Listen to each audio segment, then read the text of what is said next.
আসসালামু আলাইকুম ওয়া রাহমাতুল্লাহ। কুরআন তিলাওয়াত ব্ল্যাক ম্যাজিক? ভাবতেই অবাক হয়ে গেলাম যে কুরআন তিলাওয়াতের মাঝে ব্ল্যাক ম্যাজিক।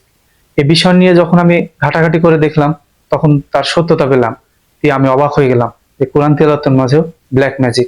তাই মানুষকে সচেতন করার জন্য এই ভিডিওটি বেশি বেশি শেয়ার করে দিন, মানুষ যেন এই কালো জাদুর হাত থেকে বেঁচে থাকতে পারে। সারা আলী নামে ইউটিউব চ্যানেলে কোরআন ফর স্লিপিং এই টাইটেলে একটি ভিডিও রয়েছে, যাতে তিনি বোঝাতে চেয়েছেন এই কোরআন তেলাওয়াত শুনলে ঘুম চলে আসবে। কিন্তু এই তেলাওয়াতের ব্যাকগ্রাউন্ডে একটি মেয়ে মন্ত্র পাঠ করছে, ফলে যে এই তেলাওয়াতটি শুনছে সে অসুস্থতায় পড়ে যাচ্ছে। আমাদের অনেক ভাই বোন ঘুমানোর আগে এই তেলাওয়াত শুনতে শুনতে ঘুমিয়ে যায়, ফলে তারা ব্ল্যাক ম্যাজিকে আক্রান্ত হয়ে যাচ্ছে, জীবনে নেমে আসছে কালো আধারের মতো বিপদ। তারা নিজেই বুঝতে পারছে না কেন এসব হচ্ছে।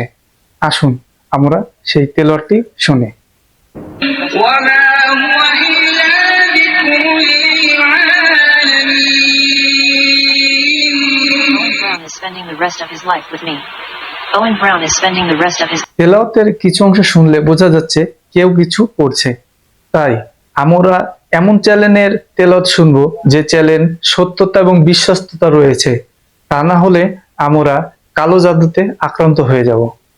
কুরআন তেলাওয়াতের বিশ্বস্ততা একটা চ্যানেল, যেমন হারামাইন শরীফের মক্কা মদিনায় সলাতরত অবস্থায় তেলাওয়াত, তাছাড়া আব্দুর রহমান আস-সুদাইস হাফিজাহুল্লাহ তেলাওয়াত, তাছাড়া বাংলাদেশের অনেক চ্যানেল রয়েছে, সেগুলোকে আমরা যাচাই বাছাই করে সত্যতা এবং বিশ্বস্ততা দেখে তেলাওয়াত শুনবো।